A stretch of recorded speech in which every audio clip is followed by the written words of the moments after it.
Hello friends. स्वागत करते हैं आप लोगों को स्टडी विद सीसीटी चैनल पे। मैं आज रामचंद्र शुक्ल जी का हिंदी साहित्य का इतिहास जो कि इम्पोर्टेंट होगा JSS CGL हिंदी पेपर 2 के लिए।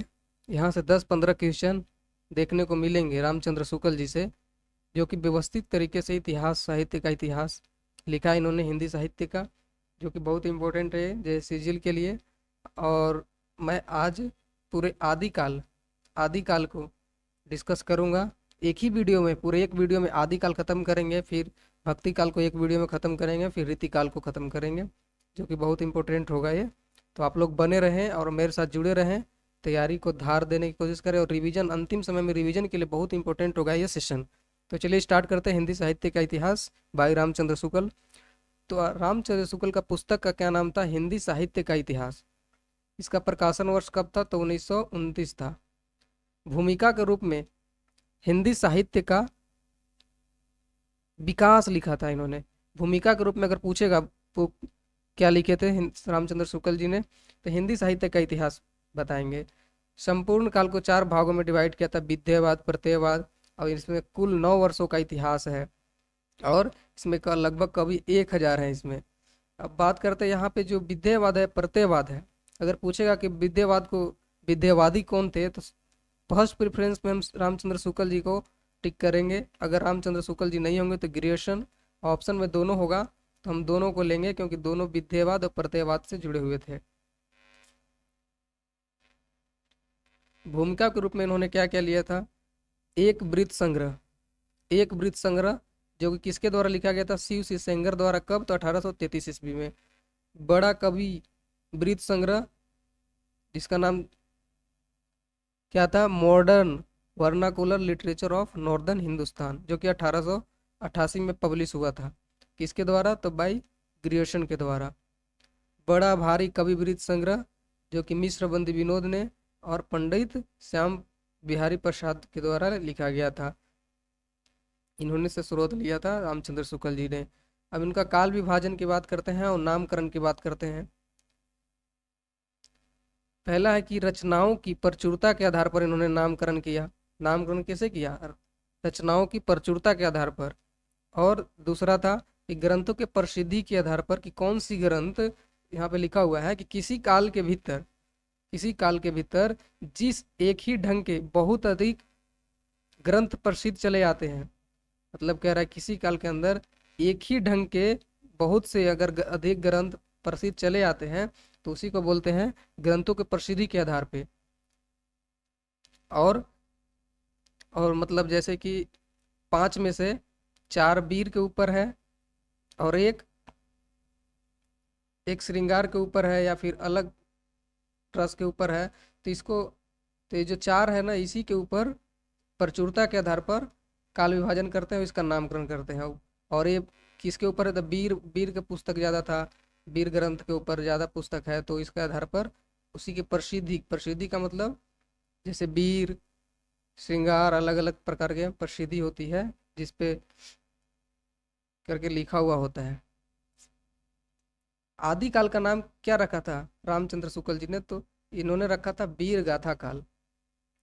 आदिकाल की 2 प्रकार की रचनाएं पाई जाती है। आदिकाल में 2 प्रकार की रचनाएं पाई जाती है, एक अपभ्रंश की और दूसरा देश भाषा या फिर बोलचाल की। शुक्ल जी का एक इम्पोर्टेंट बात है यहाँ पे, कोटेशन है, कि जैनों के जो जैन थे, जैन के मतलब जैनों के जो धर्म निरूपण क्या है, धर्म निरूपण जो संबंधी है, जो साहित्य की कोटि में नहीं आती। बहुत इंपॉर्टेंट है, पूछेगा एक क्वेश्चन कोटेशन दे करके, कि जैनों के धर्म निरूपण संबंधी जो साहित्य की कोटि में नहीं आती, किसके द्वारा कहा गया है, किसका कथन है? तो ये रामचंद्र शुक्ल जी का है। शुक्ल जी ने साहित्य की केवल 4 पुस्तक मानी है, केवल 4 पुस्तक मानी है। कौन कौन सा है? विजयपाल रासो, हमीर रासो, कृतिलता और कृति पटाका। विजयपाल रासो कौन लिखा था? तो नाल सिंह ने। हमीर रासो कौन लिखा था? साडंगर ने। कृतिलता और जो कृति पताका है वो विद्यापति जी का है। और शुक्ल जी ने देश भाषा किसका? काव्य की कितने पुस्तक माना है? 8। इतिहास का कितना था? 4। और देश भाषा कितना 8 पुस्तकें हैं। उसमें है खुमान रासो, विशलदेव रासो, पृथ्वीराज रासो, जय चंद प्रकाश, जय मयंक जस चंद्रिका, परमाल रासो, खुसरो की पहेलियां और विद्यापति की पदावली। खुमान रासो किसने लिखा था? दलपति विजय ने। विशलदेव रासो किसने लिखा था? नरपति नल्ला ने। पृथ्वीराज रासो चंद्रबरदाई। जयचंद जयचंद प्रकाश किसने? भट्ट केदार ने। और जय मयंक जस चंद्रिका मधुकर कवि ने। परमाल रासो किसका था? जागनी का था, जो कि आल्हा छंद में लिखा गया है। खुसरो की पहेलियां अमीर खुसरो। और विद्यापति की पदावली विद्यापति के द्वारा लिखा गया है। ये 8 पुस्तकें जो है ना देश भाषा काव्य की है। ये वीर गाथा काल के अंतर्गत नहीं आने वाली पुस्तक। ये जो 3 पुस्तक है, खुसरो की पहेलियां, विद्यापति की पदावली और ये विशलदेव रासो, कौन कौन सा? ये विशलदेव रासो, खुसरो की पहेलियां और विद्यापति, ये जो है ना वीर गाथा काल के अंतर्गत नहीं आते, यानी वीर के ऊपर नहीं लिखा गया है, वीर ग्रंथ नहीं है ये। इसीलिए ये तीनों को छोड़कर सारा क्या है? वीर ग्रंथ है। ये तीनों को निकाल देंगे, जो 12 पुस्तक था उसमें से ये तीनों को निकाल देंगे, खुसरो की पहेलियां, विद्यापति की पदावली और विशलदेव रासो को, तो ये वीर गाथा काल के सारे पुस्तक हैं 9। यानी 9 पुस्तकों के आधार पर वीर गाथा काल का नामकरण किया था रामचंद्र शुक्ल जी ने। रीति काल के संबंध में शुक्ल जी कहते हैं, बहुत इंपॉर्टेंट है। रीति काल के संबंध में कहते हैं शुक्ल जी कि जो कवि हैं, कवियों के परिचयात्मक विवरण रीति काल के संबंध में कहते हैं। किसके बारे में कहते हैं? रीति काल के विषय में कहते हैं कि कवियों के परिचयात्मक विवरण मैंने प्रायः किससे लिए हैं? मिश्र बंधु विनोद से ही लिए हैं, शुक्ल जी कहते हैं। बहुत इंपॉर्टेंट है बात। आधुनिक काल में, यहाँ भी इंपॉर्टेंट है कि आधुनिक काल में गद्य का अरबी भाव सबसे प्रधान साहित्य घटना है। यहाँ पे पूछा जा सकता है, यहाँ पे इसको फिल इन द ब्लैंक की तरह इसको हटा दिया जाएगा, पूछेगा आधुनिक काल में अरबी भाव सबसे प्रधान साहित्यिक घटना है किसका? गद्य का, काव्य का, पद्य का। तो यहाँ पे आंसर क्या होगा? गद्य का। हिंदी शब्द सागर की भूमिका के रूप में यह इतिहास पहले क्या था? हिंदी साहित्य के विकास के रूप में निकाला गया था। कब? 1929 के जनवरी महीने में प्रकाशित किया गया था। और शुक्ल जी कहते हैं कि हमीर रासो का पता नहीं है। जो हमीर रासो लिखा था, हमीर रासो का पता नहीं है, लेकिन जो प्राकृत पिंगल सूत्र है उसमें उलटते पलटते मुझे हमीर के युद्धों के वर्णन वाले कई बातें बहुत ही ओजस्वी पद और छंद दोनों के उदाहरण में मिले। हमीर रासो का पता तो नहीं है, लेकिन जो प्राकृत पिंगलम है इसमें सूत्र को उलटते पलटते हमीर के युद्धों का वर्णन कई बात बहुत ही ओजस्वी पद और छंद के उदाहरण में मिले हैं।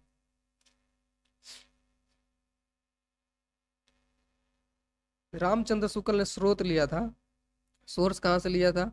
तो प्रकांड कवि वृत्त संग्रह, बड़ा भारी कवि वृत्त संग्रह किसका था? मिश्र बंधु विनोद का। यहाँ से स्रोत लिया। और फिर स्रोत कहाँ से लिया? हिंदी कोविद रत्नमाला, जो कि किसका था? श्याम सुंदर दास का। कविता कौमुदी किसका था? राम नरेश त्रिपाठी का। और ब्रज माधुरी सार वियोगी हरि जी का। यहाँ से स्रोत लिया था रामचंद्र शुक्ल जी ने। शुक्ल जी ने क्या किया है? आदि काल को कितने प्रकरण में डिवाइड किया? यहाँ से क्वेश्चन पूछेगा डायरेक्टली कि आदि काल को शुक्ल जी ने कितने प्रकरणों में, कितने अध्यायों में विभाजित किया है? तो 4 प्रकरण में। आदिकाल के अंदर 4 प्रकरण था। प्रकरण 1, प्रकरण 2, प्रकरण 3 और प्रकरण 4। प्रकरण 1 में क्या है? सामान्य परिचय होता है हमेशा। प्रकरण 2 में जो है अपभ्रंश काव्य, अपभ्रंश का जो काव्य लिखा गया था प्रकरण 2 में है। इसमें क्या है कि सिद्ध जो है और नाथ साहित्य और जैन साहित्य, सिद्ध, नाथ और जैन साहित्य के बारे में लिखा गया है, काव्य के बारे में। प्रकरण 3 जो है ना वो देश भाषा काव्य है। इसी में रासो साहित्य इसी को बोलते हैं। अब इसी के ऊपर शुक्ल जी ने क्या कहा था? वीर गाथा काल नामकरण किया था। ये प्रकरण 3 को लेकर के रासो साहित्य में वीर रस ज्यादा मिलता था। जो कि 1050 से लेकर के 1375 तक। प्रकरण 1 जो आदिकाल को कितने, कौन सा ईयर में इसको, कब से कब के बीच में था, तो 1050 से लेकर के 1375 तक के बीच में आदिकाल का नाम दिया शुक्ल जी ने। आदिकाल के बाद आते हैं भक्ति काल का काल, देख लेते हैं। पूर्व मध्य काल इसे कहा जाता है, या फिर भक्ति काल। भक्ति काल को कितने प्रकरण में किया गया था, तो 6 प्रकरण में किया गया था भक्ति काल को, आदिकाल के 4 प्रकरण में। अब इसका टाइम क्या है, 1375 संवत 1375 से लेकर के 1700 संवत तक था भक्ति काल का। इसमें 6 प्रकरण है। प्रकरण 1 में सामान्य परिचय, 2 में है निर्गुण धारा, 3 में है सूफी धारा, 4 में है ज्ञानाश्रयी शाखा सगुण धारा, 5 में है सगुण धारा का कृष्ण भक्ति जो कि प्रेमाश्रयी शाखा है। और प्रकरण 6 में है सगुण धारा की फुटकल रचनाएं।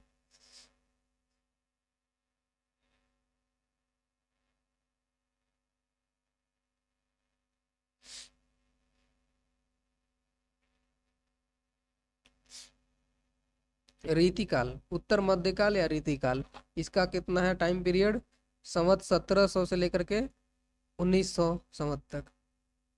इसमें 3 प्रकरण है। प्रकरण 1 में सामान्य परिचय, प्रकरण 2 में रीतिकार का ग्रंथ, रीति ग्रंथकार जो ग्रंथ लिख रहे थे, और प्रकरण 3 में है रीतिकाल के अन्य कवि।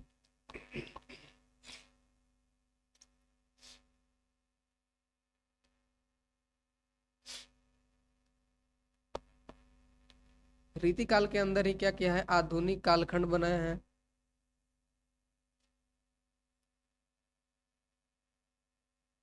आधुनिक कालखंड काल में विभाजित किया है। कैसे, आचार्य शुक्ल ने आधुनिक काव्य को, जो आधुनिक काव्य है रीतिकाल के अंदर, उसको 4 प्रकरण में और 3 उत्थान काल में विभाजित किया है। किसकी, काव्य की, आधुनिक काव्य की 4 प्रकरण में। तो कौन सा प्रकरण था, पुरानी धारा प्रकरण 1, प्रकरण 2 में नई धारा, प्रकरण 3 में भी नई धारा, और 4 में भी नई धारा। लेकिन प्रकरण 2 में क्या है, प्रथम उत्थान काल, और प्रकरण 3 में है द्वितीय उत्थान काल, और प्रकरण 4 में है तृतीय उत्थान काल। अब पुरानी धारा कब से कब है, 1900 से लेकर के 1925 संवत तक, और फिर 25-25 साल बढ़ाते जाएंगे, 1925 से लेकर के 1950 संवत तक नई धारा प्रकरण 2। प्रकरण 3 में जो द्वितीय उत्थान काल है नई धारा का, उसमें 1950 से लेकर के 1975। और जो प्रकरण 4 है नई धारा का तृतीय उत्थान काल, ये संवत 1975 से लेकर के अब तक है। आधुनिक काव्य का समय शुक्ल जी ने क्या माना है, आधुनिक काव्य का समय माना है शुक्ल जी ने 1843 ईस्वी या फिर 1900 संवत। इसमें अगर 57 साल जोड़ेंगे तो ये क्या बन जाएगा, संवत बन जाएगा। आधुनिक काव्य खंड हो गया। आधुनिक गद्य खंड को संवत कब से कब है, 1900 से लेकर 1980 संवत। इसमें भी 3 उत्थान काल है।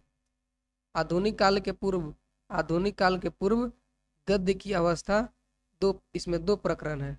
प्रकरण में सामान्य परिचय का विकास, और प्रकरण 2 में गद्य साहित्य या फिर गद्य का अरबी भाव।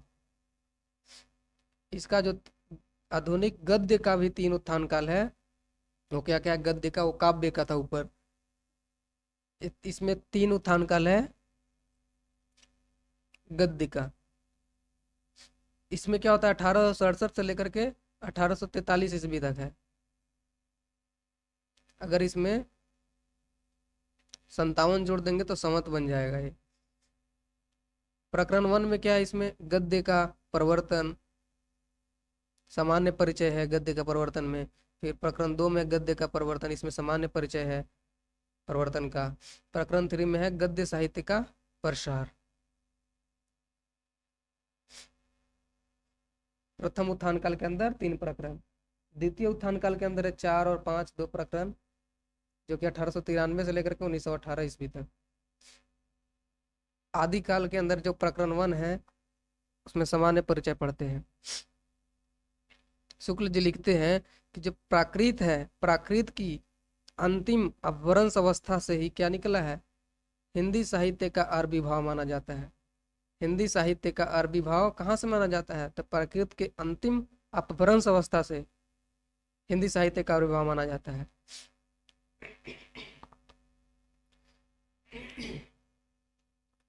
गाथा कहने से क्या होता है? गाथा कहने से प्राकृत का बोध होता है, और दोहा या दुहा कहने से अपभ्रंश का बोध होता है। गाथा या गुथा कहने से प्राकृत का बोध होता है, दोहा और दुहा कहने से अपभ्रंश का बोध होता है। शुक्ल जी लिखते हैं, अपभ्रंश या प्राकृताभास हिंदी, अपभ्रंश या प्राकृताभास हिंदी के पदों का सबसे पुराना पता तांत्रिक और योग मार्गों बौद्धों की क्या है? सांप्रदायिक रचनाओं के भीतर विक्रम की 7वीं शताब्दी के अंतिम चरण में मिलता है। अपभ्रंश या जो प्राकृताभास हिंदी है उसके पद्यों का सबसे पुराना पता तांत्रिक और योग मार्गों बौद्धों की जो सांप्रदायिक रचना है उसी के भीतर विक्रम की 7वीं शताब्दी के अंतिम चरण में मिलता है। किसका? अपभ्रंश या प्राकृताभास हिंदी के पद्यों का।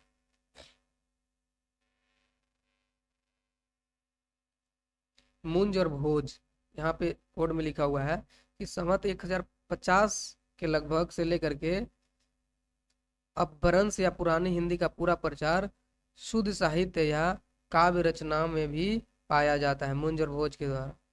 आदिकाल का समय क्या बताया? 1050 से लेकर के 1375। महाराज भोज से लेकर के हमीर देव तक के बीच में माना जाता है आदिकाल का समय। जनश्रुति के आधार पर, यानी आदमी सुनते सुनते, जैसे जैसे पीढ़ी आता है तो आदमी सुनता है कहानियां कि ऐसे हुआ था ऐसे हुआ, तो उसी को बोलता है जनश्रुति। कहते हुए लिखित नहीं है, लेकिन इनके जनश्रुति के लोगों के सुने हुए के हिसाब से इस काल को आरंभ और पीछे ले जाती है। संवत 770 मानते हैं, जो कि भोज के पूर्व पुरुष राजा मान के सभासद जो पुष्य नामक की किसी बंदी जीवन को दोहों में एक अलंकार ग्रंथ बताती है, जो कि शिव सिंह सरोज है, शिव सेंगर के द्वारा लिखा गया था। धर्म नीति और श्रृंगार, धर्म नीति श्रृंगार वीर सब प्रकार की रचनाएं क्या में मिलती है? दोहों में मिलती है। शुक्ल ने यही प्रबंध परंपरा रासों के नाम से पाई जाती है। शुक्ल का जो यही प्रबंध परंपरा है वो रासों के नाम से ही जाना जाता है, और रासों के नाम पर ही शुक्ल जी ने वीर गथा काल कहा है। प्राकृताभास हिंदी का मतलब क्या होता है? कि प्राकृत की रूढ़ियों में बहुत कुछ बद्ध हिंदी। प्राकृताभास हिंदी का मतलब क्या होता है? कि प्राकृत की रूढ़ियों में बहुत कुछ बद्ध हिंदी।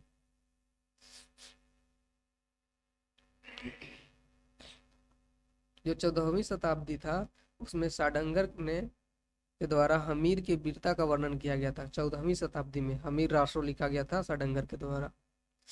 उसी में लिखा गया था कि चलिए चलिए वीर हमीर पाइमर में नी कंपई दिगमग जह अंधार दुमी सुरह अच्छे आई। इसका मतलब होता है कि वीर हमीर जब चलते हैं तो उनकी पैरों के भार से पृथ्वी कांपती है और दिशा का मार्ग पूरी तरह आच्छादित हो जाता है, छिप जाता है, दिखता नहीं है धूल की वजह से जब पृथ्वी कांपती है। दूसरी ओर खुसरो की पहेलियां मुकरियां क्या था?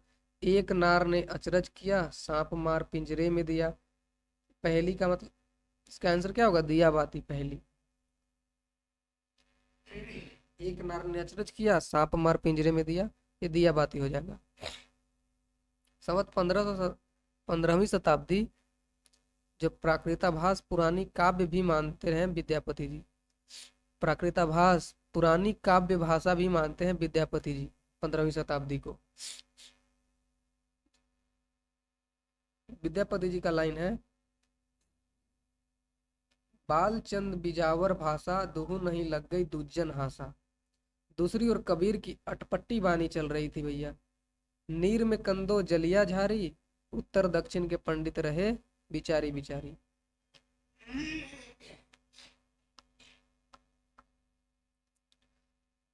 विद्यापति ने दो प्रकार की भाषा का प्रयोग किया है। विद्यापति जी ने पुरानी अपभ्रंश भाषा और बोलचाल की भाषा। देसी भाषा में क्या होता है कि देसी भाषा में नैतिकता की कमी होती है। देसी भाषा में किसकी कमी होती है? नैतिकता की। विद्यापति जी का लाइन है कि देसिल बैना सबजन मिठा ते तैसन जपो अवट्ठा।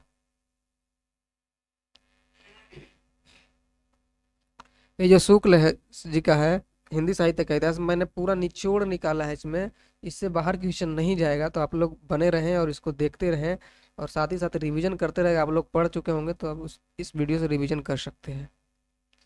और आपको पीडीएफ चाहिए हो तो आप कमेंट कीजिएगा, आपको पीडीएफ मिल जाएगी कमेंट सेक्शन में। स्टार्ट करते हैं आगे। देसी भाषा बोलचाल सबको मीठी लगती है, इसका मतलब है इससे वैसा ही अपभ्रंश जैसे देसी भाषा में मिला हुआ है। अपभ्रंश से भिन्न प्रचलित बोलचाल की भाषा को देसी भाषा कहा है। किसने? अपभ्रंश से क्या भिन्न प्रचलित बोलचाल की भाषा को देसी भाषा कहा है। किसने? विद्यापति जी ने। प्रकरण 2 पर आते। प्रकरण 1 खत्म हो गया। प्रकरण 2 में क्या है? अपभ्रंश काव्य था। जो भरत मुनि थे, भरत मुनि विक्रम की 7वीं शताब्दी, उन्होंने क्या कहा था कि अपभ्रंश नहीं कहा था, अपभ्रंश न कह करके लोक भाषा को देश भाषा कहते थे भरत मुनि। वरुचि ने, जो वरुचि का क्या है? प्रकृत प्रकाश, उसमें अपभ्रंश का उल्लेख ही नहीं है। वरुचि के द्वारा जो लिखा गया था प्रकृत प्रकाश, उसमें अपभ्रंश का उल्लेख ही नहीं है। अगला पॉइंट है कि अपभ्रंश नाम सबसे पहले, अपभ्रंश नाम सबसे पहले किसके द्वारा? बल्लभी, गुजरात के राजा धारसेन द्वितीय के शिलालेख में मिलता है। बहुत इंपॉर्टेंट है ये। अपभ्रंश का नाम सबसे पहले कहाँ मिलता है? बल्लभी, जो गुजरात के राजा थे धारसेन द्वितीय, उनके शिलालेख में मिलता है, उनके इंस्क्रिप्शन में मिलता है। जिसमें क्या कहा था? जिसमें अपनी पिता गुहसेन, यानी धारसेन के पिता का नाम क्या था? गुहसेन, संवत 650 के पहले को संस्कृत और प्राकृत और अपभ्रंश तीनों का कवि कहा है धारसेन द्वितीय ने। अपभ्रंश या प्रगीताभास हिंदी में रचना विक्रम की 7वीं शताब्दी मानी जाती है। तो देवसेन के ऊपर, देवसेन जो कि 933 ईस्वी में क्या लिखते हैं? श्रवकाचार। बहुत इंपॉर्टेंट बुक है ये। श्रवकाचार किसके द्वारा लिखा गया था? देवसेन के द्वारा। और किस चीज में था? दोहा छंद में लिखा गया था। भाषा कैसी थी? तो अपभ्रंश थी। भाषा कैसी थी? अपभ्रंश। छंद कौन सा था? दोहा। और देवसेन कहते थे जैन ग्रंथकार थे, जैन को मानने वाले थे, जैन ग्रंथ लिखते थे, तो जैन ग्रंथकार हुए देवसेन। उसमें लिखते हैं जो जिन शासन भसियऊ सो भई कहुओ साठ, जो पालई सई भाऊ कसी सयो पावई पारू। देवसेन जी का एक और है दब सहाय प्रयास, जो कि देवसेन के द्वारा भाषा था अपभ्रंश और छंद था दोहा में लिखा गया था। जो दब सहाय प्रयास है उसमें प्राकृत में अनुवाद किसने किया था? दब सहाय प्रयास का प्राकृत में अनुवाद किसने किया था? माइल धवन ने। बहुत इंपॉर्टेंट है।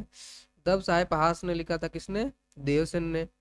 जो कि अब भाषा था अपभ्रंश, दोहा छंद में लिखा गया था देवसेन के द्वारा, लेकिन इसका अनुवाद किसने किया था? माइल धवन ने। और वो गाथा में किया था। गाथा कहने से क्या बोध होता था? प्राकृत। आदि पुराण, आदि पुराण और उत्तर पुराण किसके द्वारा लिखा गया था? पुष्पदंत के द्वारा लिखा गया था। आदि पुराण और उत्तर पुराण किसके द्वारा? पुष्पदंत के द्वारा लिखा गया था संवत 1029 ईस्वी में। और क्या में लिखा गया था? चौपाई में लिखा गया था। आदि पुराण और उत्तर पुराण किसका है? पुष्पदंत का। चौपाई में। जसहर चरियु, जसहर चरियु या सधर चरियु, ये भी चौपाई में लिखा गया था। बहुत इंपॉर्टेंट है ये रामचंद्र शुक्ल, इससे बाहर क्वेश्चन नहीं जाएगा। आप क्वेश्चन चेक भी करते रहे प्रीवियस ईयर के ऊपर, इससे क्वेश्चन नहीं मिलेगा तो आप बताएंगे। बहुत इंपॉर्टेंट और सब कुछ लिया गया है, इंपॉर्टेंट पॉइंट, इससे बाहर नहीं जा सकता। आगे स्टार्ट करते हैं। बौद्ध धर्म, जो बौद्ध धर्म था वह विकृत होकर, अलग होकर क्या बन गया था? वज्रयान संप्रदाय में विभक्त हो गया। अब वज्रयान जो संप्रदाय था वो कहाँ पे रहता था? पूर्वी भाग में बस गए। बजरान संप्रदाय पूछेगा कहाँ पे रहते थे, तो बिहार से लेके असम तक फैले हुए थे ये लोग, बजरान संप्रदाय। अब यही लोग क्या कहलाए, सिद्ध कहलाए। सिद्धों की संख्या कितनी है, 84। सबसे पहले सरहप्पा आते हैं, लुइपा। कर्पूर मंजरी किसके द्वारा लिखा गया, भैरवानंद जी के द्वारा। अगला पॉइंट है, नालंदा विश्वविद्यालय और विक्रमशिला विश्वविद्यालय क्या थे, सीधों के अड्डे थे, क्योंकि पूर्वी भाग में थे, बिहार से लेकर आसाम तक फैले हुए थे। तो नालंदा विश्वविद्यालय कहाँ पे, बिहार में, ये भी बिहार में। यहीं पर सीधों के अड्डे हुए करते थे। ये दोनों विश्वविद्यालय को जलाया किसने था, बख्तियार खिलजी ने जला दिया था, 1199 ईस्वी में जला दिया था बख्तियार खिलजी ने। जैसे सरहप्पा, सिद्ध का पहला, पहले सरहप्पा में, सिद्ध में सबसे पहला कौन, किसका नाम आता है, तो सरहप्पा का आता है, सरहप्पा का आता है। तो पा का मतलब क्या होता है, पा का मतलब होता है पाद। ये पाद कैसा शब्द है, पा आदरार्थक शब्द है, आदर पूर्वक वाला शब्द है। सिद्धों की रचनाओं का एक संग्रह सबसे पहले किसका, हजार, क्या था, हर प्रसाद शास्त्री ने बंगला अक्षरों में बौद्धगान और दोहा के नाम से लिखा था। सिद्धों की रचनाओं का एक संग्रह सबसे पहले हर प्रसाद शास्त्री ने बंगला अक्षरों में, कौन सा अक्षरों में, बंगला अक्षरों में बौद्धगान और दोहा के नाम से लिखा। हर प्रसाद शास्त्री जी कहाँ गए थे, नेपाल गए थे। अब पुस्तक का स्रोत लिया था बंगला अक्षरों से, जो कि बौद्धगान और दोहा। राहुल संकृत्यायन कहाँ गए थे, भोट देश तिब्बत का एरिया को बोलते हैं।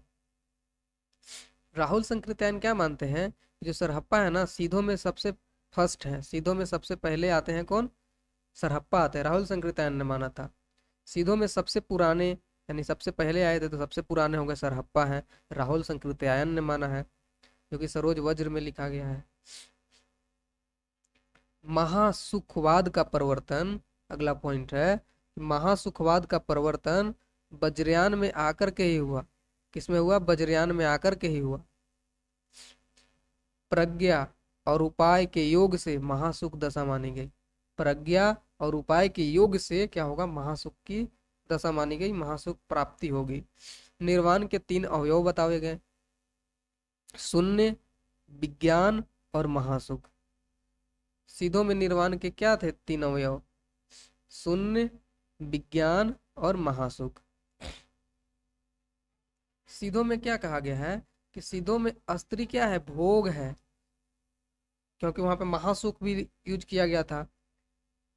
सीधों में क्या है कि अस्त्री का भोग है, निंदा नहीं है। लेकिन नाथ, जैसे गोरखनाथ, चरपटनाथ, ये सब थे, मस्तेंद्र नाथ, ये नाथ संप्रदाय से थे। तो ये लोग, नाथ में क्या था, ये स्त्री से दूर रहने को कहा गया। लेकिन सिद्ध में क्या कहा गया, स्त्री भोग है, इसकी निंदा नहीं की गई है। सिद्धि प्राप्त करने के लिए, अगला पॉइंट है कि सिद्धि प्राप्त करने के लिए किसी स्त्री का जो शक्ति योगिनी या महामुद्रा योग या सेवन आवश्यक था। सिद्ध प्राप्त करने के लिए सिद्धों के द्वारा कहा गया कि किसी स्त्री का जो शक्ति योगिनी या महामुद्रा, महामुद्रा में जो योग होता है, उसका सेवन करना आवश्यक था सिद्धों के लिए, तभी वो सिद्धि प्राप्त करेगा। अगला पॉइंट है, रहस्यवादियों की सार्वभौम प्रवृत्ति के अनुसार ये सिद्ध लोग अपनी वाणियों के सांकेतिक दूसरे अर्थ भी बताया करते थे। ये लोग अपनी वाणियों का सांकेतिक अर्थ दूसरे अर्थ में भी बताया करते थे। बोलते थे का तरुवर पंच बिड़ाल, किसके द्वारा लाइन लिखा गया, सिद्ध के, कौन सिद्ध लिखा था, लुहिप्पा के द्वारा लिखा गया था। का तरुवर पंच बिड़ाल, इनका लाइन है, का तरुवर पंच बिड़ाल। पंच बिड़ाल के अंदर बौद्ध शास्त्र में निरूपित पंच प्रतिबंध है, 5 प्रतिबंध है। का तरुवर पंच बिड़ाल के अंदर 5 प्रतिबंध है, जो कि 5 में से कौन है, आलस्य है, हिंसा है, काम है, या मद है, मद मद और मोह। ये 5 पंच बिड़ाल दिया गया था बौद्ध में। बौद्ध शास्त्र के निरूपण में 5 प्रतिबंध दिया गया था, बौद्ध शास्त्र में लिखा गया था ये। आलस्य, हिंसा, काम, मद और मोह, पंच बिड़ाल, इसी को बताया सीधों ने। अगला पॉइंट है कि वज्रयान में महासुख की दशा, कैसी दशा थी? वह दशा बतलाई गई है वज्रयान में। महासुख कब होगा? कैसा सुख कहने का मतलब है वज्रयान में?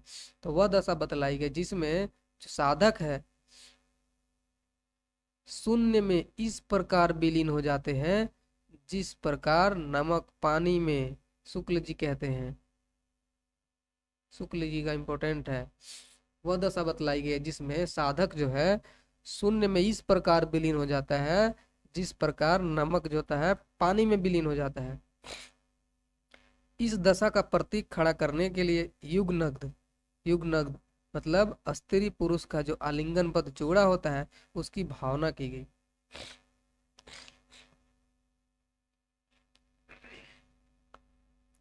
गोरखनाथ ने पतंजलि के उच्च लक्ष्य ईश्वर प्राप्ति को लेकर हठयोग का प्रवर्तन किया। गोरखनाथ ने पतंजलि के उच्च लक्ष्य ईश्वर की प्राप्ति को लेकर के क्या किया? गोरखनाथ ने हठयोग का प्रवर्तन किसने किया? गोरखनाथ ने। गोरखनाथ के बारे में बात करते हैं। गोरखनाथ अपना प्रचार पश्चिमी भागों में करते थे। नाथ संप्रदाय कहाँ रहते थे? राजस्थान वाला एरिया और पंजाब वाले एरिया में, पश्चिम भागों में। और वो लोग तो सिद्ध थे पूर्वी भागों में, नालंदा विक्रमशिला विश्वविद्यालय इस तरफ। और नाथ लोग क्या थे? पश्चिमी भाग, राजस्थान पंजाब वाले एरिया में और राजपूत वाला एरिया में। पंजाब में नमक के पहाड़ों के बीच क्या मिलता है? बालनाथ योगी का स्थान बहुत दिनों तक प्रसिद्ध रहा है, शुक्ल जी कहते हैं। पंजाब में नमक के पहाड़ों के बीच में बालनाथ योगी, यही टीला भी मिला था, बालनाथ टीला, योगी का साधन बहुत दिनों तक प्रसिद्ध रहा। जायसी के पद्मावत में बालनाथ का टीला आया है। बालनाथ का टीला आया है, वे कहाँ पर है? पंजाब में। गोरखनाथ का समय किसने क्या माना है उसके ऊपर विचार कर लेते हैं। राहुल संकृत्यायन ने 845 ईस्वी माना है गोरखनाथ का समय। हजारी प्रसाद द्विवेदी जी मानते हैं 9वीं शताब्दी। पीताम्बर जी मानते हैं 11वीं शताब्दी। शुक्ल जी मानते हैं 13वीं शताब्दी। शुक्ल जी कहते हैं कि गोरखनाथ का समय 13वीं है, पीताम्बर जी कहते हैं 11वीं, हजारी प्रसाद कहते हैं 9वीं शताब्दी, और राहुल संकृत्यायन बोलते हैं 845, यानी ये भी बोलते हैं 9वीं शताब्दी। राहुल संकृत्यायन और हजारी प्रसाद दोनों का बात एक ही है, 9वीं शताब्दी में। लेकिन शुक्ल जी कहते हैं 13वीं शताब्दी, पीताम्बर कहते हैं 11वीं शताब्दी।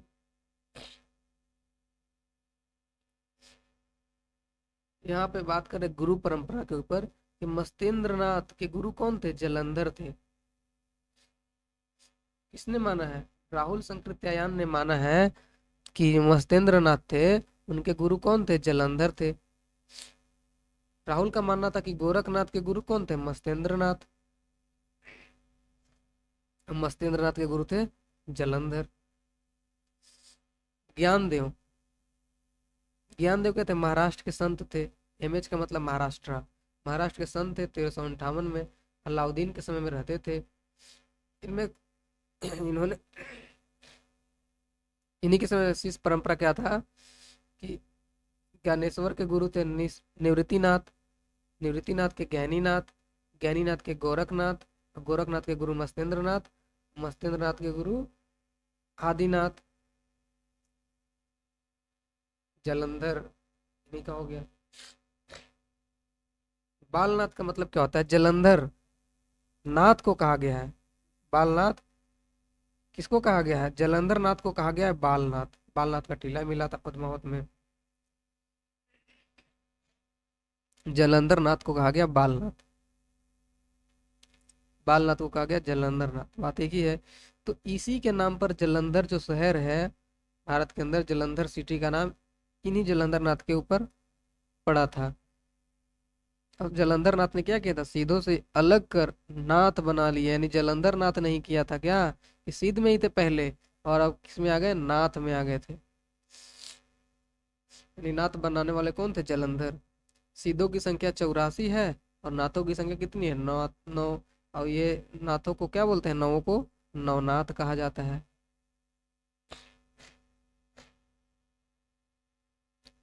अगला पॉइंट है गोरच सिद्ध, गोरच सिद्धांत संग्रह। गोरच सिद्धांत संग्रह इसमें क्या है कि मार्ग प्रवर्तकों के नाम गिनाए गए हैं। जो मार्ग के प्रवर्तक है उनका नाम गिनाया गया है गोरख सिद्धांत संग्रह में। उसमें नागार्जुन आता है फर्स्ट में, जड़ भरत, हरिश्चंद्र, सत्येंद्रनाथ, भीमनाथ, गोरखनाथ, जलंधर और मल्ल्यार्जुन। जिसमें से इसमें यहाँ पे कोड में है एन, सी और जे। जो नागार्जुन और चरपटनाथ और जलंधर थे, ये लोग क्या थे, सिद्ध परंपरा में भी थे। पूछ सकता है कि कौन सिद्ध परंपरा में नहीं था। तो नागार्जुन, चरपटनाथ और जलंधर ये तीनों क्या थे, सिद्धनाथ परंपरा में भी थे। जलंधर नाथ नहीं तो अलग आकर के नाथ संप्रदाय बना लिया था, नाथ अलग वो कर लिया था। तो ये तो होंगे ही, चरपटनाथ भी थे और नागार्जुन भी थे। नागार्जुन को क्या कहा जाता है, प्रसिद्ध रसायनी। क्या थे, प्रसिद्ध रसायनी भी थे। कौन, नागार्जुन। एनसीजे से याद कर सकते हैं, एनसीजे से। नागार्जुन, चरपटनाथ, जलंधर दोनों परंपरा में थे, सिद्ध और नाथ दोनों में। बहुत से सूफियों ने भारतीय योगियों नाथों से, यहाँ पे क्या बोल रहा है कि बहुत से कौन, सूफियों, जो सूफी थे उन्होंने क्या किया था, भारतीय योगियों यानी नाथों से क्या किया था, नाथ से क्या प्राप्त किया था सूफियों ने, प्राणायाम आदि की क्रियाएं भी सीखी है। प्राणायाम के आदि किससे सीखे सूफियों ने, नाथों से। अंत साधना के वर्णन में हृदय दर्पण कहा गया है। अंत साधना के वर्णन में दर्पण कहा गया है। हृदय दर्पण का मतलब जिसमें आत्मा के स्वरूप का प्रतिबिंब पड़ता हो। आते हैं हेमचंद के ऊपर, जो कि संवत 1150 से लेकर के 1199 टाइम पीरियड है इनका। गुजरात के सोलंकी राजा सिद्धराज जय सिंह के दरबार में रहते थे। हेमचंद पूछेगा, हेमचंद किसके दरबार में रहते थे, सिद्धराज जय सिंह के दरबार, जो कि सोलंकी राजा थे गुजरात के। इन्हीं के सोलंकी राजा के भतीजा थे कुमारपाल। जो हेमचंद थे क्या थे, प्रसिद्ध जैन आचार्य थे। हेमचंद क्या थे, प्रसिद्ध जैन आचार्य थे। अब इनका मान सम्मान भी था। सोलंकी राजा सिद्धराज जय सिंह के दरबार में हेमचंद का मान सम्मान भी था और जैन आचार्य थे ये। प्रसिद्ध, यहाँ पे रामचंद्र शुक्ल जी ने कहा है कि प्रसिद्ध जैन आचार्य थे। कौन, हेमचंद। इनका व्याकरण ग्रंथ है सिद्ध हेमचंद्र शब्दानुशासन। किसका है, सिद्ध हेमचंद शब्दानुशासन किसका है, तो हेमचंद का है। अब इन्हीं का एक ग्रंथ है कुमार पाल चरित। कुमार पाल चरित किसका है, ये भी है हेमचंद जी का। सिद्ध हेमचंद शब्दानुशासन हेमचंद जी का, और कुमार पाल चरित भी हेमचंद जी का। सिद्ध हेमचंद शब्दानुशासन में क्या है, संस्कृत, प्राकृत, अपभ्रंश तीनों का समावेश किया गया है। इसी में उक्ति है कुमार पाल चरित जो, अच्छा इसका है सिद्ध हेमचंद शब्दानुशासन में उक्ति है। क्या उक्ति किया है हेमचंद जी ने, लिखा है, भला हुआ जो मारिया बहिनी महारा कंतु, लज्जे जतु वसे हु जस मगा घर यंतु। इसी में लिखा गया है ये बात कि भला हुआ कि मेरा पति मर गया बहिनी, नहीं तो लज्जा से डूब मरते अगर वो ऐसे ही आ जाता। क्या होता अगर भागा आ जाता ऐसे ही कायर बन के, तो हम मर जाते ऐसे ही लज्जा से। ये लिखा गया है, भला हुआ जो मारिया बहिनी मारा कंतु, लजे वसियहूँ जस मगा चिड़ियंतु घरवंतु। घर आया है भागा हुआ ऐसे ही तो डर के। सोमनाथ सूरी, नहीं सोम प्रभु सूरी लिखा हुआ है, सोमनाथ नहीं। सोम प्रभु सूरी एक जैन पंडित थे। इन्होंने लिखा था कुमार पाल प्रतिबोध। बहुत इंपॉर्टेंट बुक है ये। कुमार पाल प्रतिबोध किसने लिखा, तो सोमप्रभ सूरी ने। गद्य और पद्य दोनों में है। कुमारपाल प्रतिबोध किसमें है, गद्य और पद्य दोनों में है। और जहाँ पे गद्य और पद्य होता है उसी को बोलते हैं हम लोग चंपू काव्य बोलते हैं। चंपू काव्य किसे बोलते हैं, जो गद्य और पद्य में लिखा गया है उसी को बोलते हैं चंपू काव्य। संवत 1241।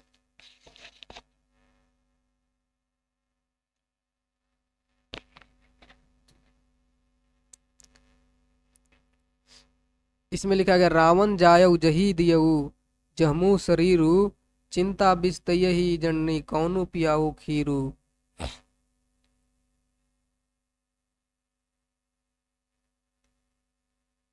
एक मिनट वेट करिएगा।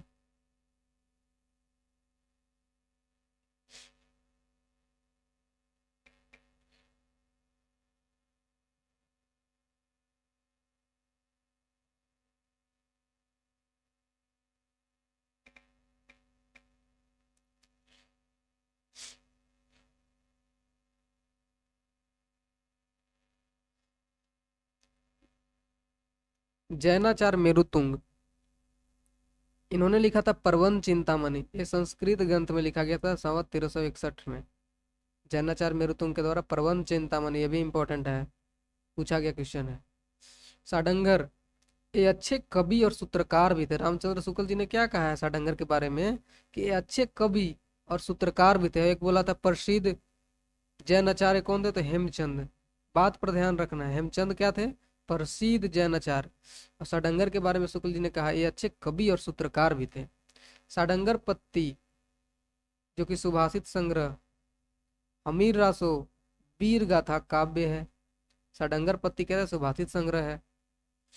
अपभ्रंश की रचनाएं, जो अपभ्रंश की रचना है उसकी परंपरा यही, यानी साडंगर तक, साडंगर तक क्या करना चाहिए, अपभ्रंश की रचनाओं की परंपरा शब्द का यूज किया है। जो अपभ्रंश की रचना है उसकी परंपरा यही, यानी साडंगर पर समाप्त हो जाता है। जो जैनाचार्य मेरुतुंग है, इनका आयुर्वेद ग्रंथ प्रसिद्ध है जैनाचार्य मेरुतुंग का। फिर क्या हुआ कि 50 से इनके बाद, जैनाचार्य मेरुतुंग के बाद 50 से 60 साल के बाद विद्यापति जी का नाम आता है, जो कि 1460 ईस्वी, 1460 ईस्वी। इन्होंने लिखा था कृति लता और कृति पताका। शिव सिंह का उल्लेख है इसमें। कृति पताका में किसका उल्लेख है, कृति पताका में किसका उल्लेख है, शिव सिंह का उल्लेख है। यानी कृति पताका शिव सिंह का उल्लेख है इसमें, और कृति लता में कीर्ति सिंह का है। कृति यानी कृति, यानी कृति लता, और कृति पताका है तो शिव सिंह का उल्लेख है उसमें। कृति लता में क्या है कि कीर्ति सिंह की वीरता, उदारता और गुण राहकता का आदि का वर्णन है। प्रकरण 3 पर आते हैं, देश भाषा काव्य, जो कि 1050 से 1375, इसी को वीर गाथा काल माना था शुक्ल जी ने। राजसभाओं में सबसे सुनाए जाने वाले नीति श्रृंगार आदि क्या किसमें था, दोहा छंद में था। वीर रस कैसा था, छप्पे में था। प्रधान रस, प्रधान रस ही क्या है, वीर रस ही रहता है। प्रधान रस क्या होता है, वीर रस ही रहता है। श्रृंगार जो होता है वो गौण रूप में रहता है, गौण रूप में नगण्य के रूप में रहता है श्रृंगार। गौण रूप में प्रधान रस क्या होता है, वीर रस रहता है। जो ये देश भाषा काव्य है उसमें उसमें बात कर रहा है कि प्रधान रस वीर रस ही है, और जो श्रृंगार नाम मात्र के है, एकदम गौण के रूप में है। वीर रस के सहायक रस कौन सा है, श्रृंगार रस, इसलिए गौण रूप में है। वीर रस के सहायक रस क्या हो गया, श्रृंगार रस। वीर गाथाएं के दो रूपों में साहित्य है, वीर गाथा के दो रूपों में साहित्य है। एक तो प्रबंध काव्य के साहित्यिक रूप में, और एक है वीर गीतों यानी बैलेट्स के रूप में। जो साहित्यिक प्रबंध है उसके रूप में प्राचीन ग्रंथ सबसे कौन सा है, पृथ्वीराज रासो। इंपॉर्टेंट बात यहाँ पे लिखा हुआ है कि साहित्यिक प्रबंध जो यहाँ पे कर गया, प्रबंध काव्य के साहित्यिक रूप में दो रूप जो है वीरगाथा का, उसी के अंदर साहित्यिक प्रबंध के रूप में प्राचीन ग्रंथ कौन सा है, सबसे सबसे प्राचीन ग्रंथ पृथ्वीराज रासो। इसमें वीर रस, वीर रस परक है इसमें रचना है। वीर गीतो यानी जो बैलेट्स है, इसके रूप में सबसे पुरानी पुस्तक कौन सा है, वीर रासो, विशलदेव रासो इसमें है। गीत के रूप में, वीर गीतों के रूप में कौन सा, विशलदेव रासो। इसीलिए तो इन्होंने इसको नहीं रखा था, इसको नहीं रखा था वीर गाथा, इसके अंदर नहीं रखा था, अभी बता।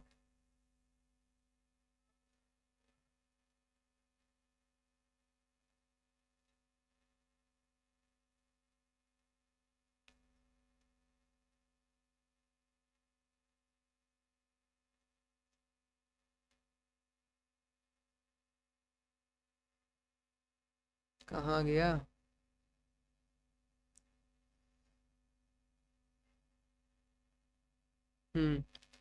वीर गाथा काल के अंतर्गत नहीं आने वाली पुस्तक बिसलदेव रासो नहीं था ना यहाँ पे? क्या, क्योंकि बैलेट्स गीत काव्य था, गीत के रूप में इसको रखा गया था, इसीलिए इसको नहीं रखा। ये तो खुद की पहेलियां हैं, इसको भी हटा दिया। विद्यापति की पदावली था, इसको भी हटा दिया। इसी वजह से ये वीर गाथा काल के अंतर्गत नहीं आने वाला पुस्तक है बिसलदेव रासो।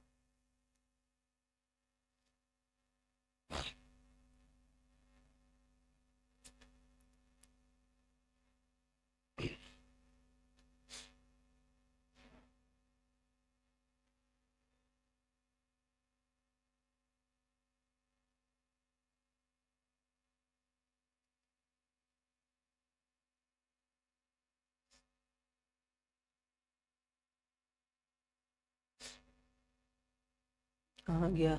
हम्म बिसलदेव रासो, बिसलदेव रासो जो है ना लिखा गया था, बिसलदेव रासो, उसमें रसायन शब्द बार बार आया है। नहीं, इनका रसायन शब्द का प्रयोग बार बार हुआ है कि इसमें बिसलदेव रासो में, बिसलदेव रासो में बार बार प्रयोग हुआ है। और रसायन शब्द से ही क्या बना है? रासो बना। जैसे बिसलदेव रासो, पृथ्वीराज रासो, किस शब्द से बना है? रासो शब्द। तो रसायन शब्द से ही रासो शब्द बना है। खुमान रासो के ऊपर आते हैं। खुमान रासो 1810 संवत से 1000 संवत के बीच, इसको लिखा था दलपति विजय ने। इसमें 14 युद्ध का वर्णन किया गया। किसका? चित्तौड़ के राजा खुमान, खुमान राजा का चित्रण किया गया। 24 युद्धों का वर्णन किया गया है। बिसलदेव रासो के पर आते हैं। बिसलदेव रासो, बिसलदेव किसका नाम था? या इसका उपनाम है गया? बिग्र राज चतुर्थ का ही नाम था बिसलदेव रासो। बिसलदेव रासो कौन लिखा था? नरपति नल्ला ने लिखा था। बिग्र राज चतुर्थ बिसलदेव रासो का समय माना गया है। चतुर्थ का समय 1220 के आसपास। बिसलदेव रासो जो था लिखा गया था वीर ग्रंथ, उसके 4 खंड है और 2000 चरणों में विभक्त है।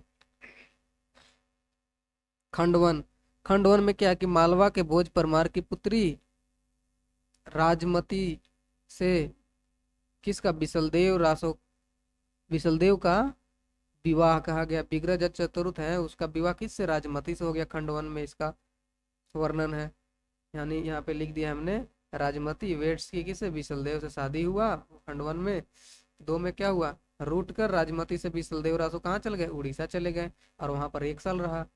खंड 3 में है राजमती का विरह वर्णन याद आने लगा उसे, तथा बिसलदेव को उड़ीसा से लौट कर आना। बिसलदेव यानी बिग्रज चतुर्थ को उड़ीसा से लौट आना 3 खंड के अंदर ही है। और राजमती का विरह वर्णन भी इसका याद आ रहा होगा। बिसलदेव याद आ रहा था किसको? राजमती को। यह विरह में रो रही थी, तो इनको भी इफेक्ट पड़ा होगा, तो वह उड़ीसा से लौट गए। लौटने से पहले पहले तक क्या हुआ? खंड 4 में कि भोज की अपनी पुत्री को घर ले आना। भोज जी क्या किए? अपनी पुत्री राजमती को अपने घर ले आए। तथा फिर क्या हुआ कि बिसलदेव जब आए उड़ीसा से तो चित्तौड़ जा करके वापस लाना।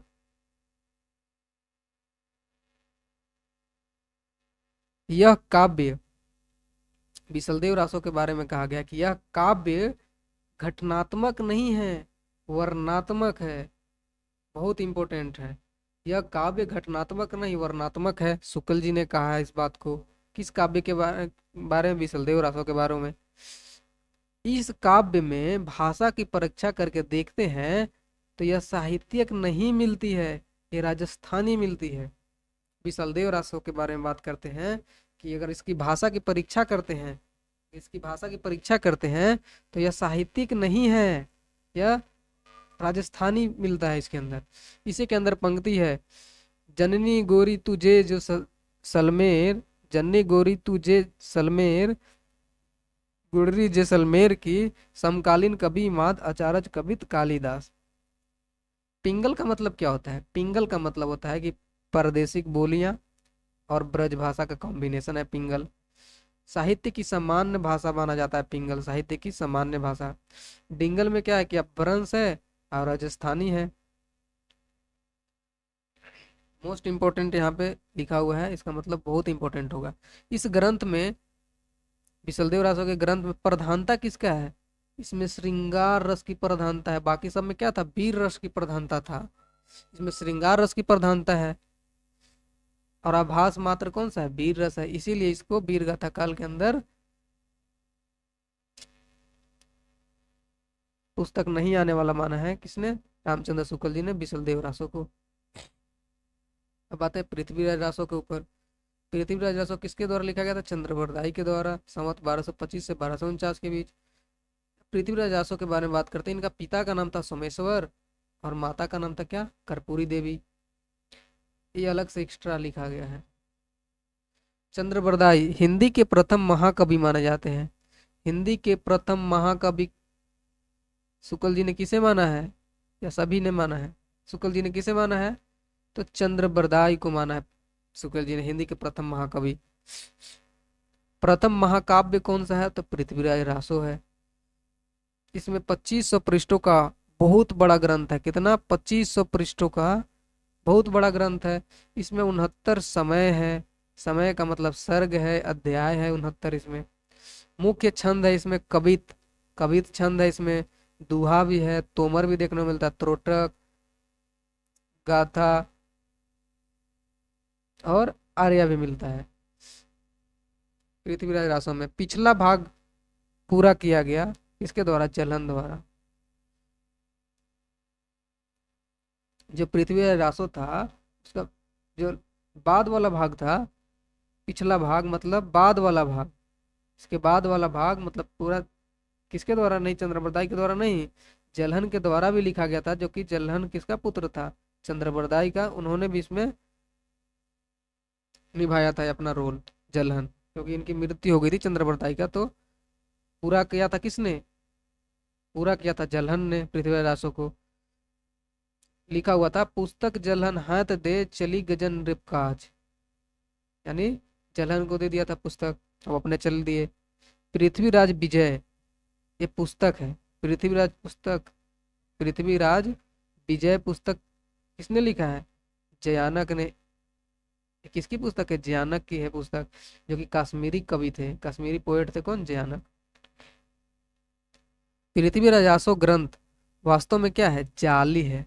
शुक्ल जी ने कहा है कि पृथ्वीराज रासो ग्रंथ वास्तव में जाली है, भाषा के आधार पर कमजोर है। पृथ्वीराज रासो के 4 संस्करण है, 4 संस्करण है। ये डॉक्टर नागेंद्र में लिखा हुआ है, शुक्ल जी के अंदर नहीं है, फिर भी बता देते हैं। प्रथम संस्करण या सबसे बड़ा संस्करण जिसमें 69 सर्ग 16,306 छंद है। द्वितीय संस्करण में 7,000 छंद है और तृतीय में है 3,500 छंद। चतुर्थ में सबसे छोटा, विशेष है कि सबसे छोटा संस्करण था जो कि 1,300 छंद है इसमें है। पृथ्वीराज रासो के विषय में लिखते हैं शुक्ल जी की भाषा की कसौटी अगर इसको देखते हैं तो भाषा की कसौटी से और भी निराशा होना पड़ता है, भाषा की कसौटी से और भी निराशा होना पड़ता है। किसके बारे में कहते हैं, तो पृथ्वीराज रासो के बारे में। पृथ्वीराज रासो के पद्मावती समय कुछ पद्य के नमूने मिलते हैं। पृथ्वीराज रासो के जो है ना, पद्मावती के समय में कुछ पद मिलते हैं नमूने। क्या है उसमें, हिंदुआन थान उत्तम सुदेश, तह पुदित दुग सुदेश, मनहु कला ससभान कला 1600 बनिए। इसमें है, पृथ्वीराज रासो में है, मनहु कला ससभान कला 1600 बनिए। पृथ्वीराज रासो में चंद्रवरदाई के लड़के का उल्लेख है। कैसे है कि दहित पुत्र कवि चंद्र के सुंदर रूप सुजान, इक जलह, जलह मन जलहन, एक जलह गुज बावरो गुण समुद्र समान। गुण कैसा है, समुद्र के समान है। अब आते हैं जयप्रकाश, किसके द्वारा लिखा गया था, भट्ट केदार के द्वारा। इसमें जयचंद यानी जय है ना, जयप्रकाश, तो ये जयचंद के प्रताप का वर्णन किया गया है भट्ट केदार द्वारा जयप्रकाश पुस्तक में, ग्रंथ में। दोनों ग्रंथ, ये कौन ग्रंथ, यहाँ पे लिखा हुआ है दोनों ग्रंथ का मतलब जो जय मयंक जस चंद्रिका है और ये जयप्रकाश है, दोनों ग्रंथ उपलब्ध नहीं है, यानी अवेलेबल अभी नहीं है। जय मयंक जस चंद्रिका मधुकर कवि के द्वारा लिखा गया था। शुक्ल जी का एक और यहाँ पे बुक का उल्लेख है कि राठौरी ख्यात, राठौरी ख्यात किसका था? दयाल दास कृत द्वारा लिखा गया था। इसी में ऊपर के दोनों ग्रंथ का उल्लेख मिलता है। जो जयप्रकाश है और जयमंग जस चंद्रिका है, ये राठौरी ख्यात में ही दोनों ग्रंथ का उल्लेख मिलता है, लेकिन ग्रंथ उपलब्ध नहीं है। परमाल रासों के ऊपर आते हैं। ये जागनिक के द्वारा लिखा गया था, जो कि भाट कवि थे। कलिंजर के राजा परमार के यहाँ जागनिक भाट कवि थे। किसके? कलिंजर के राजा परमार के यहाँ। एक आल्हा है और एक उदल। उदल का मतलब उदय सिंह। ये लोग दोनों कहाँ के थे? महोबा। इन्हीं के वीर चरित्र का विस्तृत वर्णन किया गया है आल्हा उदल। ये आल्हा उदल पर है। परमाल रासो जागनिक के द्वारा क्या है? आल्हा खंड है। ये गीत जो आल्हा, आल्हा जो परमाल रासो में आल्हा के नाम से प्रसिद्ध है। अब ये कब गाया जाता है? बरसात में गाया जाता है इसको। कब? बरसात में इसको गाया जाता है आल्हा को। जागनिक के द्वारा ही लिखा गया था। उसी का पंक्ति है, 12 बरिस ले कुकर जिए और 13 ले जिए सियार, बारिश 18 छतरी जिए आगे जीवन को धिकार। 12 बरस ले क्या होगा? 12 बरिस कुत्ता जिए और 13 साल जिएगा सियार, और वर्ष 18 कितना जिएगा? वर्ष 18 क्षत्रिय, क्षत्रिय जिए आगे जीवन उसके लिए धिकार है। धिकार है, विकार है मतलब। क्षत्रिय के बारे में था ये। अलग ग्रंथ की बात करते हैं, रणवल छंद। रणवल छंद किसके द्वारा लिखा गया था? श्रीधर के द्वारा। ईडर के राठौर राजा रणवल की विजय का वर्णन है। इसमें रणवल के विजय का वर्णन है रणवल छंद में, जो कि किसके द्वारा लिखा गया? श्रीधर के द्वारा। प्रकरण 4 पर आते हैं, जो कि फुटकल रचनाएं हैं। असली बोलचाल की भाषा लाने वाले कौन थे? असली बोलचाल की भाषा कौन लाने वाले थे? खुसरो और विद्यापति। खुसरो कहाँ से थे? तो दिल्ली से। अब विद्यापति तिरहुत से। खुसरो कहाँ के थे? दिल्ली के। और विद्यापति तिरहुत के। असली बोलचाल की भाषा लाने वाले ही दोनों थे, खुसरो और विद्यापति। खुसरो की बात करते हैं। खुसरो के बारे में शुक्ल जी लिखते हैं, ये फारसी के बहुत अच्छे ग्रंथकार थे। ये फारसी के कौन? खुसरो जी फारसी के बहुत अच्छे ग्रंथकार थे, और अपने समय में नामी थे भैया। अपने समय के नामी कवि थे। कौन? खुसरो। इंपॉर्टेंट है ये। अपने समय के नामी कवि कौन से थे? तो कौन थे? तो खुसरो। इनकी पहेली और मुकरियां प्रसिद्ध है। ये भी पूछ सकता है कौन पहेली और मुकरियों के लिए प्रसिद्ध है? तो खुसरो। इनकी उक्ति वैचित्र, इनकी उक्ति वैचित्र की प्रधानता थी। अजीब अजीब बात करते हैं पहेली की तरह। उक्ति, उक्ति कथन कैसा था? विचित्र था। इनका उक्ति माने कथन कैसा था? विचित्र, विचित्र थे, उसकी प्रधानता थी। कुछ रसीले गीत गाते थे और दोहे भी इन्होंने कहे हैं। कबीर की अपेक्षा, बहुत इंपॉर्टेंट है ये, पूछ सकता है कथन में। कबीर की अपेक्षा, कबीर की अपेक्षा खुसरो का ध्यान, कबीर की अपेक्षा खुसरो के ध्यान बोलचाल की भाषा की ओर अधिक था। कबीर की अपेक्षा, किसके अपेक्षा? कबीर के अपेक्षा जो थे खुसरो का जो ध्यान था ना, बोलचाल की भाषा के, बोलचाल की भाषा की ओर अधिक था। किसका? खुसरो का, कबीर के अपेक्षा में। खुसरो से लक्ष्य, खुसरो का लक्ष्य क्या था? खुसरो का लक्ष्य था कि हम जनता को कैसे इंटरटेन करें, इंटरटेनमेंट दे, मनोरंजन करना था। 1 मिनट वेट।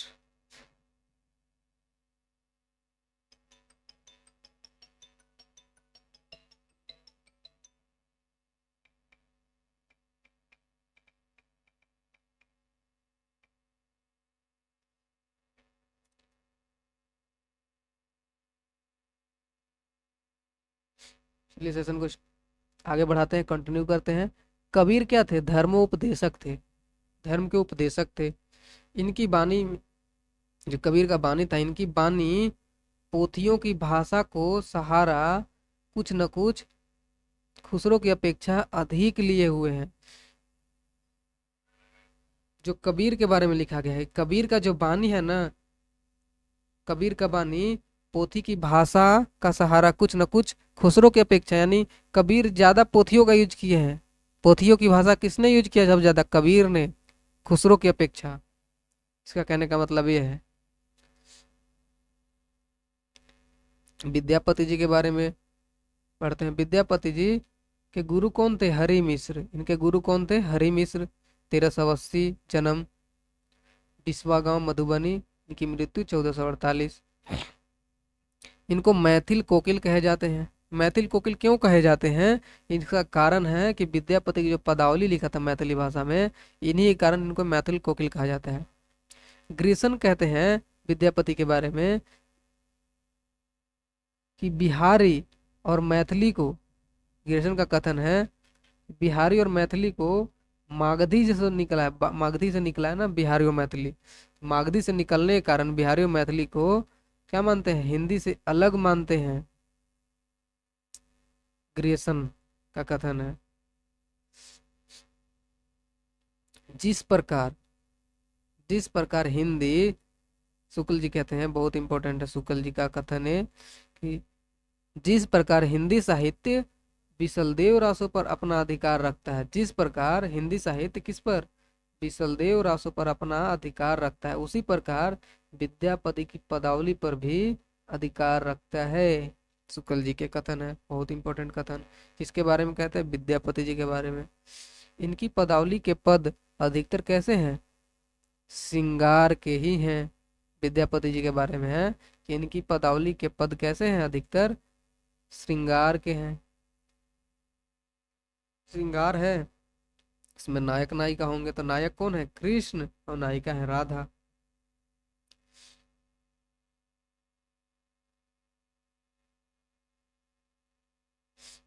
यह शिव सिंह तिरहुत के यहाँ वर्तमान थे। शिव सिंह, शिव सिंह के उल्लेख किसमें था? कृति पताका में। और कीर्ति सिंह का किसमें था?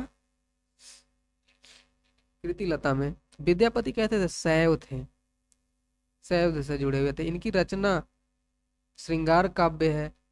इनकी रचना कैसी है? श्रृंगार काव्य है, भक्त के रूप में नहीं है, यानी श्रृंगार के रूप में है, भक्त के रूप में नहीं है। इनको भक्त न समझे।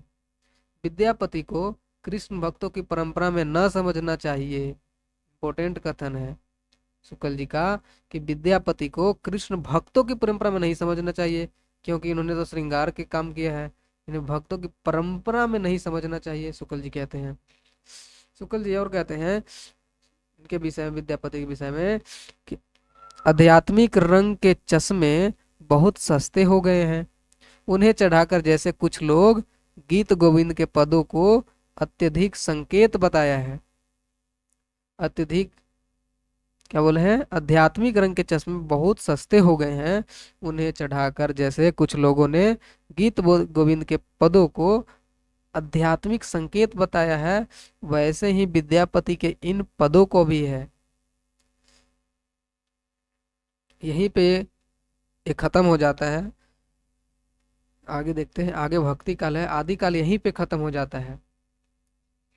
और यह यूजीसी नेट, जहाँ भी हिंदी का सिलेबस है रामचंद्र शुक्ल जी का, वहाँ पे बहुत इंपॉर्टेंट होगा, क्योंकि आदि काल के ऊपर जितना इम्पोर्टेंट कोटेशन था, जितना इम्पोर्टेंट बातें थी रामचंद्र शुक्ल जी का जो ग्रंथ था, मैंने सब कुछ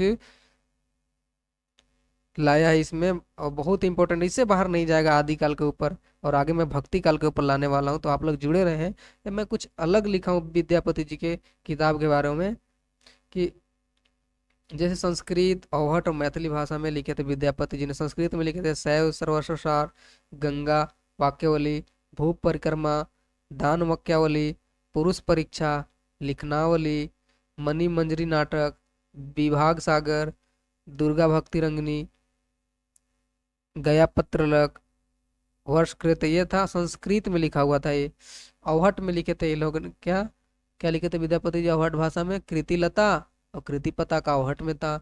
मैथिली में था पदावली, जो कि राधा कृष्ण की लीला है, और गोरच विजय, जो कि नाटक जो है गोरच विजय, ये भी मैथिली में था। यहीं पर आदिकाल यही था विद्यापति जी के ऊपर। अब यहीं पे खत्म हो जाता है विद्यापति जी के ऊपर खत्म हो जाता है आदिकाल। आगे हम भक्ति काल पढ़ेंगे। भक्ति काल कोशिश करेंगे 2 क्लास में इसको खत्म करने के लिए। भक्ति काल को 2 क्लास में खत्म करेंगे। रामचंद्र शुक्ल जी का बहुत ही इम्पोर्टेंट है, आप लोग इसको मिस ना करेंगे। आप लोग अगर आदिकाल पढ़ रहे हैं तो भक्ति काल भी आप लोग पढ़ेगा, जरूर लाएंगे हम इसको भी। और आप लोग को अगर अच्छा लगा ये वीडियो, बहुत मेहनत करके हमने बनाया है इसको, नोट्स तैयार किया है, इसके बाद हमने वीडियो लाया है, एक ही वीडियो में आपको प्रोवाइड कर रहे हैं और रिवीजन कर लिए, बहुत इंपॉर्टेंट होगा ये वीडियो, आप लोग जरूर देखें।